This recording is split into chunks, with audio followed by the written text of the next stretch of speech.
ఈ మధ్య కాలంలో మనం చాలా చిన్న వయసులోనే చూస్తూ ఉన్నాం ఈ సమస్యని. సో ఈ సమస్య వచ్చిందంటే చాలా మంది ఫీల్ అవుతూ ఉంటారు, పెయిన్ కిల్లర్స్ వాడడమే తప్ప దీనికి పరిష్కారం లేదని. అసలు ఇది ఎందుకు వస్తుంది, పూర్తిగా తగ్గించడం అంటే ఎలాగా? ఒకటమ్మా, ఇది వెన్నుపూస సమస్య ఆల్మోస్ట్ ప్రతి ఒక్కరం మన లైఫ్ టైమ్ లో ఎప్పుడో ఒకప్పుడు ఎక్స్పీరియన్స్ చేయాల్సిన విషయమే. 60-70% ప్రతి ఒక్కరిలో ఆల్రెడీ సఫర్ అవుతున్న విషయం. కొంతమంది ఎక్కువ తీవ్రత, కొంతమంది తక్కువ తీవ్రత, బట్ ఇది కన్సిస్టెంట్ గా ఉన్న ఇష్యూ. సో మన స్పైన్ చూసుకుంటే మనం 3 సెగ్మెంట్స్ సర్వైకల్, మన థొరాసిక్ అండ్ లంబర్, 3. అంటే ఇది మన లోవర్ బ్యాక్, ఇది మన నెక్ రీజన్. సో ఇది చాలా మందికి ఏం అపోహ ఉంది అంటే, మేము కాన్స్టెంట్ గా బైక్ నడిపిస్తేనో లేదా కంప్యూటర్ ముందు కూర్చునే వాళ్ళకి మాత్రమే ఈ పెయిన్స్ వస్తాయి, ఎక్కువగా స్ట్రెయిన్ అయిన వాళ్ళకి పెయిన్స్ వస్తాయి. కాదమ్మా, ఇది ఫంక్షనల్ ఇంబ్యాలెన్స్. ఇది ఏమి వైరస్ బ్యాక్టీరియా వచ్చి చేసిన డ్యామేజ్ కాదు.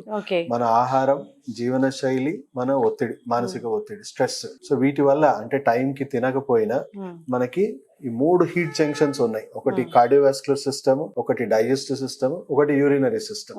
సో ఇప్పుడు మనకి టైం కి తినకపోవడం వల్ల ఆ గ్యాసెస్, ఇన్ఫ్లమేషన్ అనేది పెరుగుతూ ఉంటుంది. సో మనకి ఇమోషన్స్ లో వాటిలో కూడా ఇన్ఫ్లమేషన్ పెరిగిపోతూ ఉంటుంది. స్ట్రెస్ వల్ల మన కార్డియోవాస్కులర్ సిస్టమ్ లో కూడా ఇన్ఫ్లమేషన్ పెరుగుతూ ఉంటుంది. ఆ ఇన్ఫ్లమేషన్ కి, వెన్నుపూసకి అంతా కూడా డ్రై హీట్ లేకపోతే డాంప్ హీట్ తగిలి డిహైడ్రేట్ అయిపోతా ఉంటది. ఆ డిస్క్లన్నీ, దాంట్లో ఉన్న ఫ్లూయిడ్స్ అన్ని కూడా డిహైడ్రేట్ అయిపోవడము, డీజనరేట్ అవ్వడము, డ్యామేజ్ అవ్వడము, బోన్ కూడా అరిగిపోవడము అనేది జరుగుతూ ఉంటుంది. సో స్ట్రెంగ్త్ తగ్గిపోతా ఉంటది. ఫస్ట్ స్టేజ్ లోనో సెకండ్ స్టేజ్ లోనో అందరం ఉంటాం, కానీ సెకండ్ స్టేజ్ దాటిన వాళ్ళకే కొంచెం పెయిన్స్ అనేవి స్టార్ట్ అవుతాయి.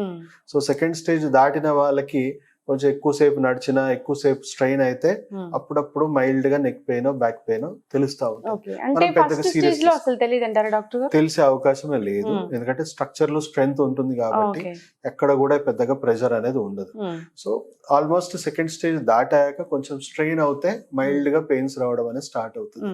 సో అక్కడ మనం ఎక్సర్సైజ్ లో, ఈ స్టేజ్ లో ఉన్న వాళ్ళకి సెకండ్, థర్డ్ స్టేజ్ వరకు కూడా, థర్డ్ స్టేజ్ డీజనరేషన్ ఉన్న వాళ్ళకి కూడా మనం కొంతవరకు ఎక్సర్సైజ్లు, డైట్, లైఫ్ స్టైల్ కరెక్ట్ చేసుకుంటే ఇంకా ప్రోగ్రెస్ అవ్వదు కాబట్టి, అండ్ ఎక్సర్సైజెస్ వల్ల వాటిలో ఫ్లెక్సిబిలిటీ, బ్రెయిన్ నుంచి న్యాచురల్ పెయిన్ కిల్లర్స్ ఇవన్నీ రిలీజ్ అవుతాయి కాబట్టి వాళ్ళకి పూట గడిచిపోతుంది. ఏ పెయిన్ కిల్లర్ వాడాల్సిన అవసరం లేదు. కానీ చాలా మంది ఏం చేస్తారు, అలోపతి డాక్టర్స్ ని అప్రోచ్ అవ్వడము, పెయిన్ కిల్లర్ తీసేసుకోవడం. అంటే ఆ పెయిన్ ని వాళ్ళు ఎక్సర్సైజ్ ద్వారానో దేని ద్వారానో చేయకుండా వాడేస్తారు. సో దానివల్ల పెయిన్ కిల్లర్స్ అతిగా వాడే వాళ్ళకి కిడ్నీ ఫెయిలియర్. అంటే పెయిన్ కిల్లర్ పరిష్కారమా, ఇక్కడ ఉన్న ఇన్ఫ్లమేషన్ తగ్గిస్తుందా, ఫంక్షనల్ ఇంబ్యాలెన్స్ తగ్గిస్తుందా అంటే ఏమీ చేయట్లేదు. కేవలం ఆ సెన్స్ ఆఫ్ పెయిన్ ఏదైతే ఉందో ఆ సెన్సేషన్ ని మటుకే బ్రెయిన్ లో బ్లాక్ చేస్తుంది, అది కూడా కొన్ని గంటల వరకు.